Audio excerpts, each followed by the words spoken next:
Assalamualaikum warahmatullahi wabarakatuh.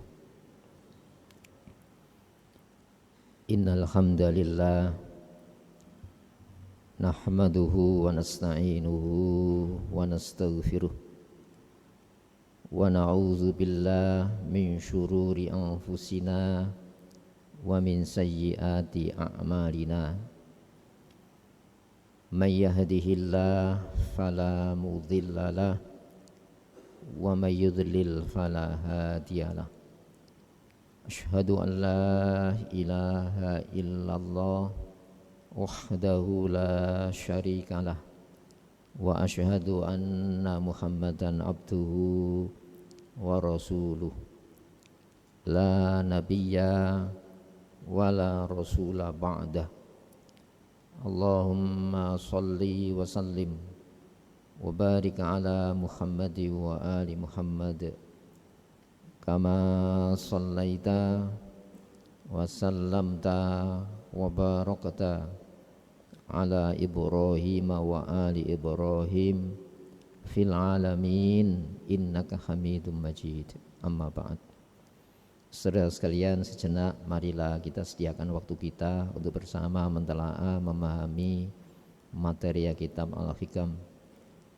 Sertakan harapan kepada Allah, semoga lewat telaah siang hari ini Allah menganugerahkan kepada kita taufik hidayahnya, bimbingan serta pemahamannya. Untuk itu marilah kita buka telaah siang hari ini dengan Al-Basmalah. Bismillahirrahmanirrahim. Saudara sekalian, di dalam kegiatan aktivitas keseharian kita, kita punya standar-standar penilaian.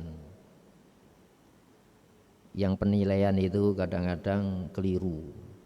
Maka kita butuh standarisasi untuk menilai kegiatan aktivitas kita.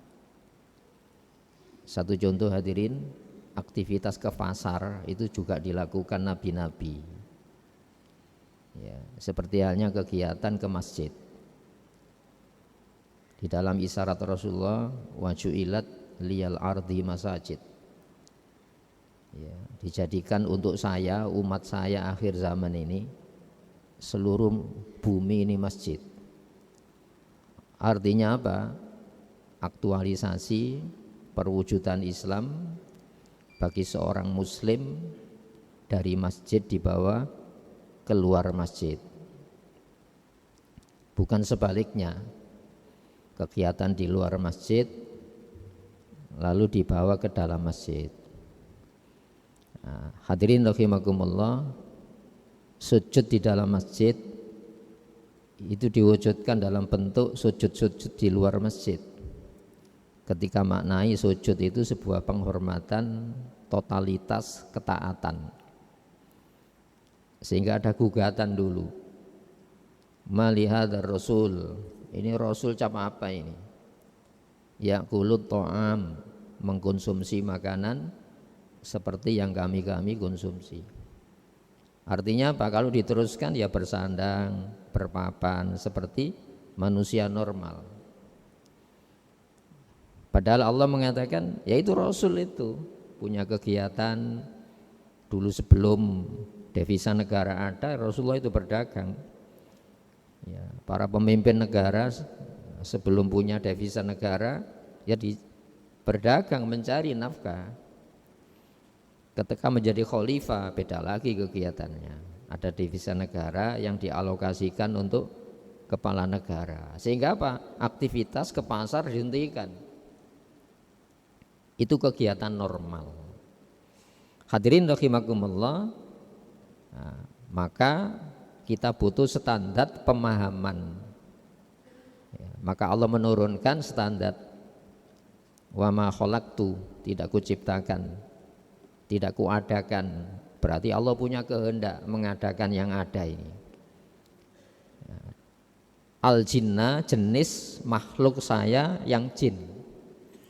Jin itu bermasyarakat, ada istri, ada suaminya, ada anak-anaknya.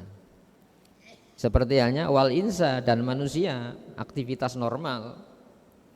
Ya, berumah tangga, punya istri, punya suami, punya anak, punya tetangga, punya menantu, punya besan. Ini kan kontak-kontak sosial ini ya. Dan itu disebutkan illa liya'budun. Semua kegiatan-kegiatan itu di luar masjid maupun dalam masjid itu bentuk penghambaan kepada saya. Di sini hadirin rahimakumullah, kita butuh standar apakah kegiatan kita ini tujuan Allah atau selain Allah. Untuk masa depan apa? Hari tua, meninggal, ya kalau manusia, ya, atau pensiun bagi pegawai, apa itu masa depan kita? Kita dikasih masa depan. Kamu punya masa depan yang namanya yaumul akhir, hari akhir. Di sana tidak ada tolak ukur waktu. Maka dikasih pandangan, itu cara pandang. Makanya din itu Islam. Cara pandang saya ini siapa? Untuk apa saya ini? Ya. Terus saya akan kemana saya ini? Nah, ini kan harus jelas supaya tidak gampang ketika kita mengeksekusi sebuah masalah untuk saya jalani atau tidak saya jalani, itu ada standar ketaatannya. Maka hadirin rahimakumullah, supaya apa? Jadi hamba Allah ini mulia. Itu ya. Kalau umpamanya ya ada R1 ya. R1 kan di Indonesia kan presiden ini.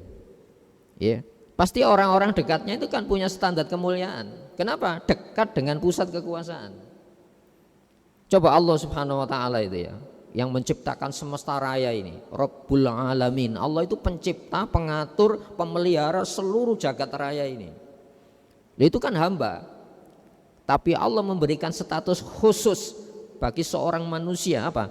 Itu hamba saya itu milik saya itu. Mulia enggak itu? Makanya untuk menyalurkan hasrat keinginan supaya mulia itu butuh standar kemuliaan. Itu pentingnya di dalam memahami. Jangan-jangan yang saya pilih untuk tidak saya jalani itu malah yang memuliakan, atau justru yang kita pilih untuk kita jalani justru itu mengikis kemuliaan kita selaku hamba. Ini kan butuh standar pemahaman. Ya, makanya hadirin rahimakumullah, setiap sholat kita ikrar itu. Dan ikrar itu diminta pertanggungjawaban. Iyyaka na'budu. Itu kan maknanya batasan itu ya. Hanya kepada Engkau saya menjalani dalam hidup ini untuk menjadi hamba-Mu ya Allah. Bukan hamba nafsu, bukan hamba orang lain, bukan hamba istri, bukan hamba anak, bukan hamba pimpinan, tapi saya ini hamba-Mu ya Allah. Sehingga terjadi kontak-kontak sesama kita ini dalam rangka apa?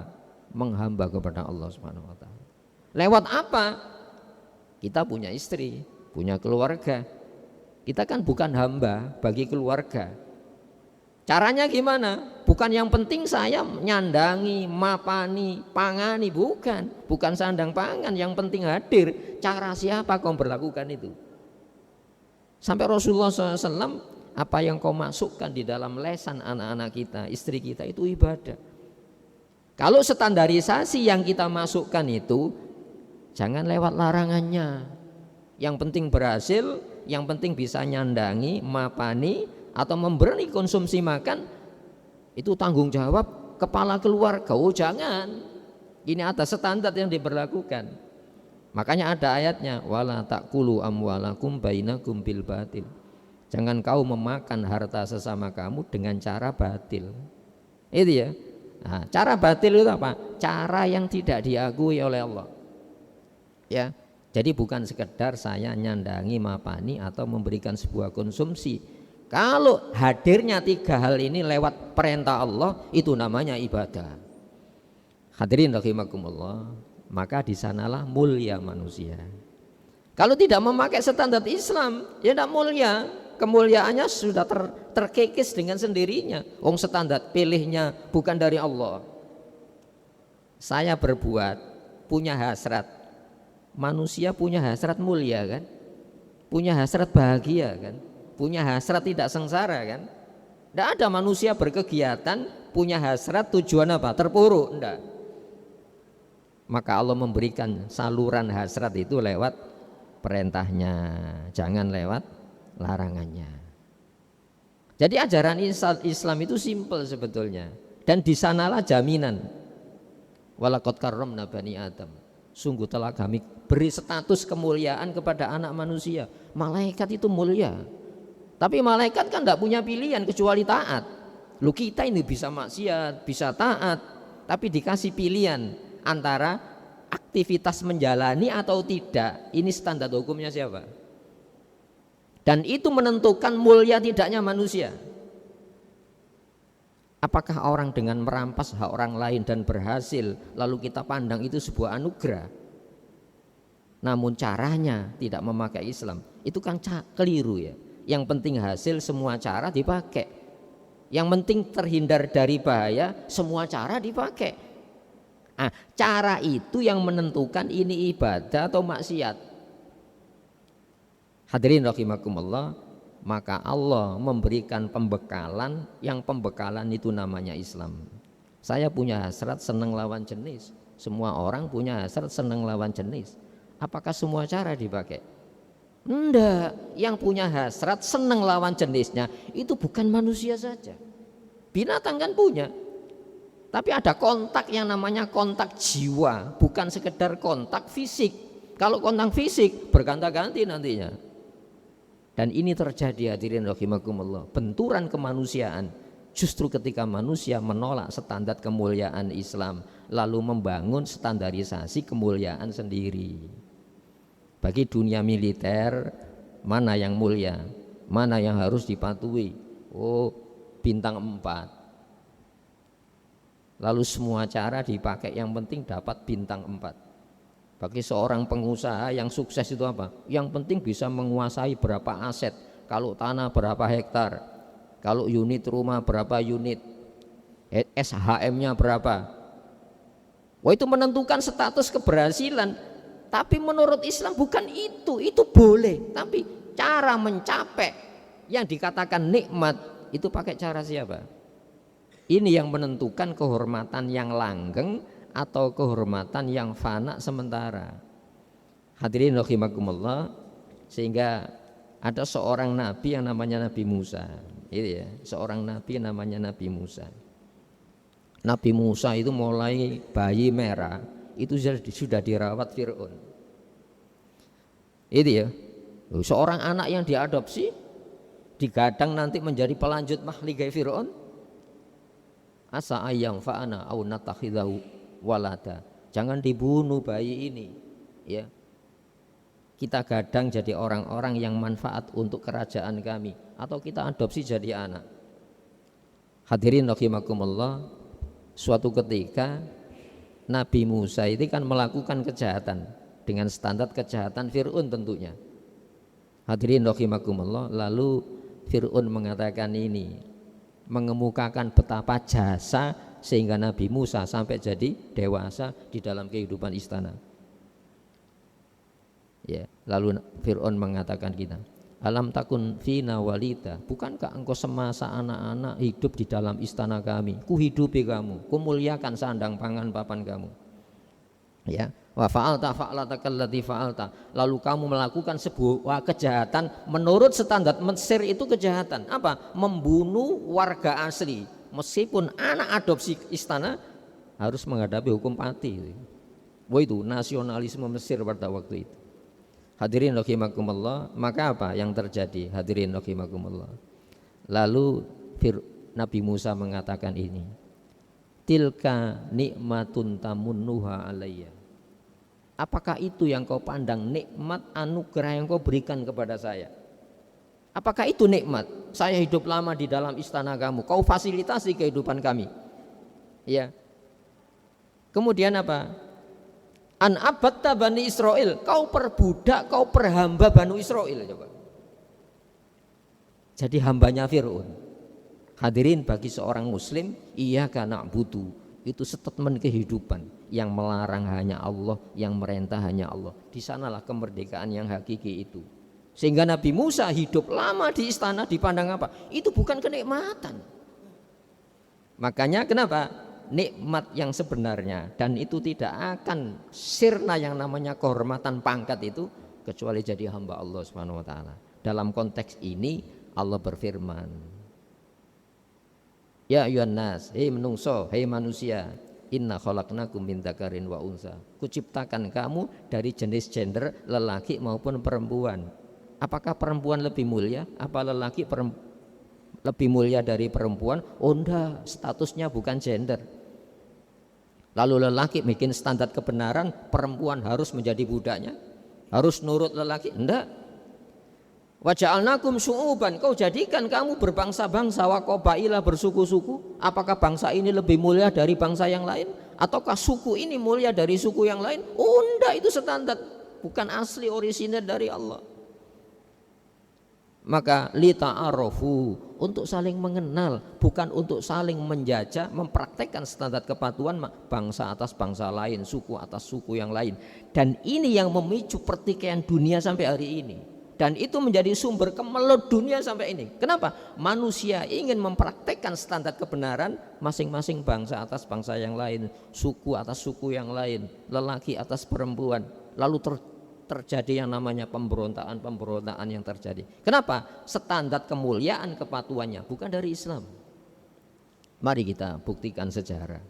Yang bertempur berperang hari ini kan siapa itu? Orang-orang yang menganut ideologi materialisme, di mana mulianya satu bangsa ditentukan apa? Standar pencapaian ekonomi, standar pencapaian organisasi militernya. Lalu dia mendominasi bangsa yang lain. Dan ini terjadi perang-perang, mulai perang klasik sampai perang hari ini. Dan itu menjadi kiblat seluruh negara. Yang berperang di Ukraina hari ini siapa? Orang-orang yang mengikuti ideologi pandangan mulia itu hanya dunia ini saja. Maka hadirin rahimakumullah, lita'arofu, supaya saling mengenal. Apa yang dikenal? Kelebihan masing-masing. Saya jadi suami, saya tidak akan mau mengambil seseorang jadi istri saya ketika saya memandang saya lebih atas istri saya. Kenapa terjadi kontak? Karena saya memandang saya banyak kekurangan yang bisa ditutup pada istri saya. Ini baru kontak dua orang loh. Lalu kan kontrak negara gimana? Kontak bangsa itu gimana? Si istri mengatakan, saya punya kekurangan. Yang kekurangan saya akan ditutup pada suami saya. Maka lita'arofu, maring saling mengenal kelebihan dan kekurangan masing-masing, sehingga saling melengkapi. Kemudian Allah punya standar, inna akramakum, sesungguhnya yang paling mulia di antara kamu. Kalau kontak-kontak dalam bentuk kontak dua orang suami istri, bilateral antar negara, multilateral antar negara-negara yang banyak, kalau standar yang merentah itu Allah, yang melarang itu Allah. Inna akramakum indallahi atqakum. Yang paling mulia itu orang yang paling menjaga standar kemuliaan dari Allah Subhanahu wa taala. Itu ya. Dalam konteks ini, itu ya. Ibnu Athaillah menyimpulkan dalam bahasa hikmah. Kenapa kok bahasa hikmah? Supaya gampang diingat, gitu ya. Nah, bunyinya gini. In aratta an takuna laka izzun la yafna. Bila kau punya keinginan, punya hasrat untuk meraih sebuah kemuliaan, yang kemuliaan itu layafna, tidak akan pernah tanggal. Hadirin, orang mengatakan diberi kerajaan itu anugerah. Kadang-kadang kerajaannya masih ada, orangnya sudah dikudeta. Kadang-kadang orang punya jabatan dunia, jabatan apapun lah, kadang-kadang jabatannya masih ada, orangnya meninggal. Atau kadang-kadang orangnya meninggal, jabatannya sudah tidak ada. Itulah dunia-dunia ini. Kenapa? Dikatakan adna itu jangka pendek, rendah, jangka pendek. Padahal kita ini tidak memiliki diri kita. Kalau manusia itu memang asli pemilik atas dirinya, manusia itu tidak mau mati. Jangankan mati, sakit tidak mau. Kalau manusia memiliki dirinya, bisa mempertahankan siapa yang dicintainya, manusia tidak mau payah kok. Toh semacam ini kadang datang tanpa bisa dicegah, pergi tanpa bisa dihalangi. Dan itu kehidupan kita. maka kita dikasih masa depan. Kalau kamu kehendak kehormatan jangka pendek, dikasih oleh Allah.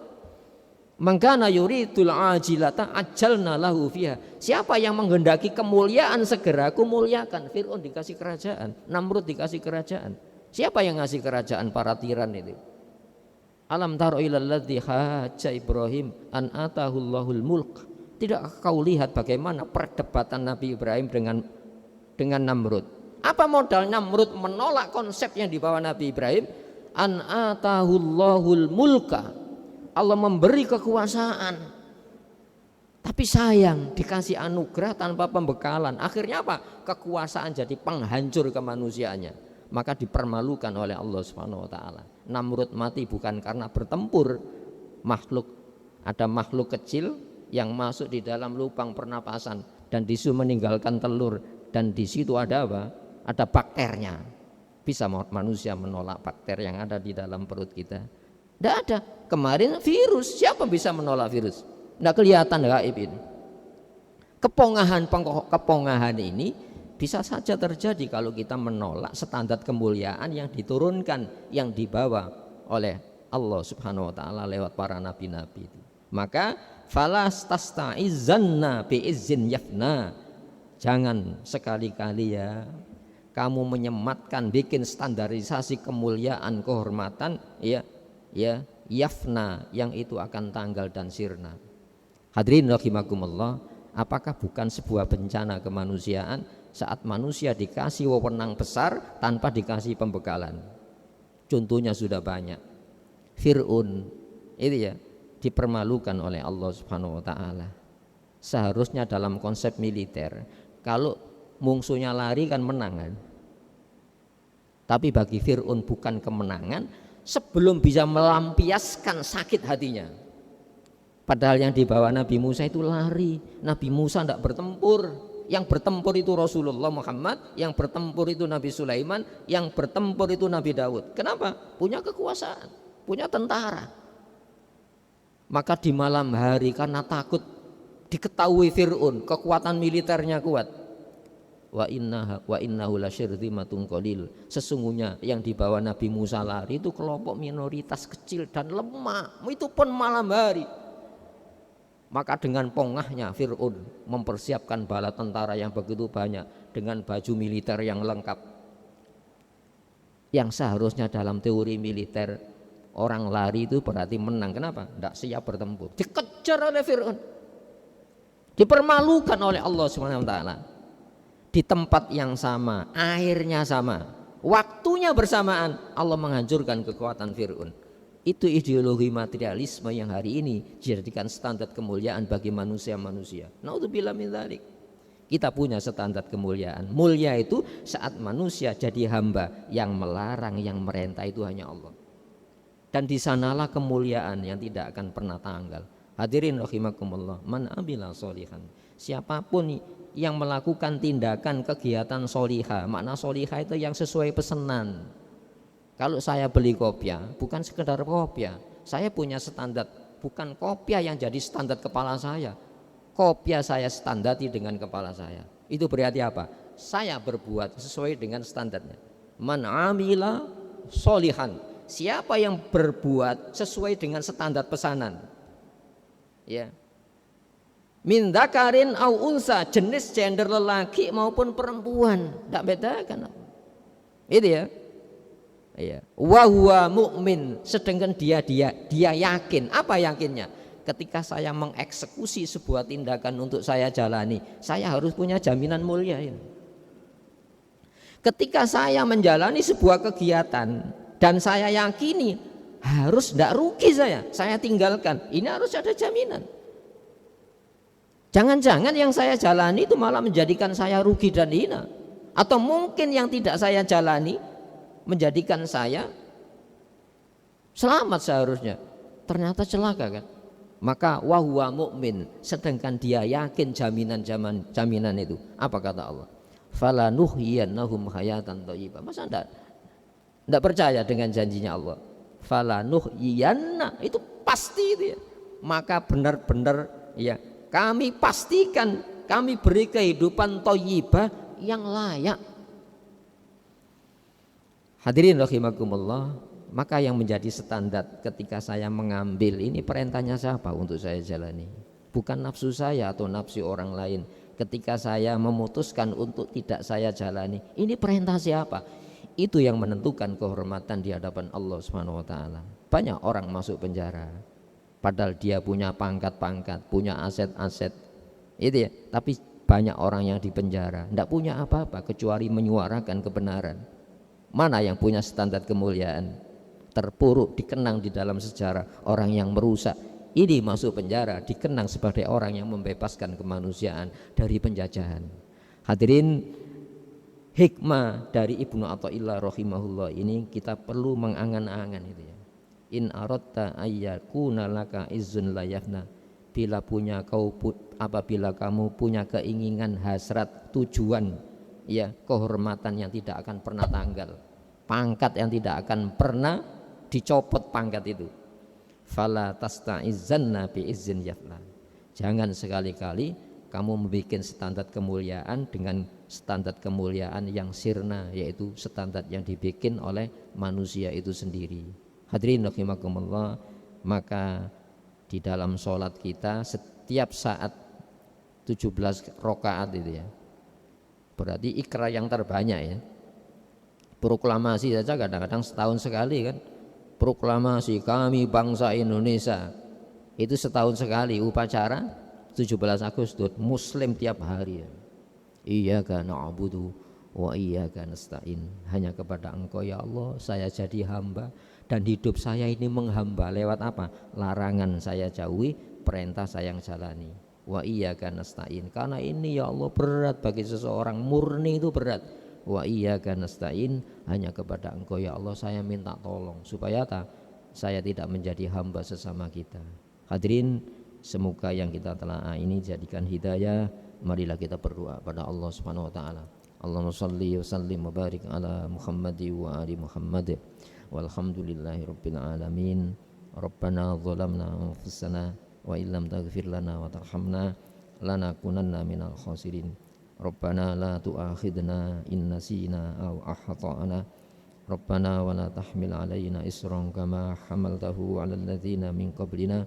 Rabbana wa la tuhammilna ma la taqata lana bihi wa'fu anna waghfir lana warhamna anta maulana wansurna 'alal qaumil kafirin. Rabbana hab lana min azwajina wa dhurriyyatina qurrata a'yun waj'alna lil muttaqina imama. Allahumma rzuqna ya Allah ya Razzaq rizqan halalan tayyiban wasi'an yuqarribuna ila ta'atika. Rabbana atina fid dunya hasanah wa fil akhirati hasanatan wa qina adzabannar. Subhana rabbika rabbil izzati amma yasifun wa salamun alal mursalin alhamdulillahi rabbil alamin. Assalamualaikum warahmatullahi wabarakatuh.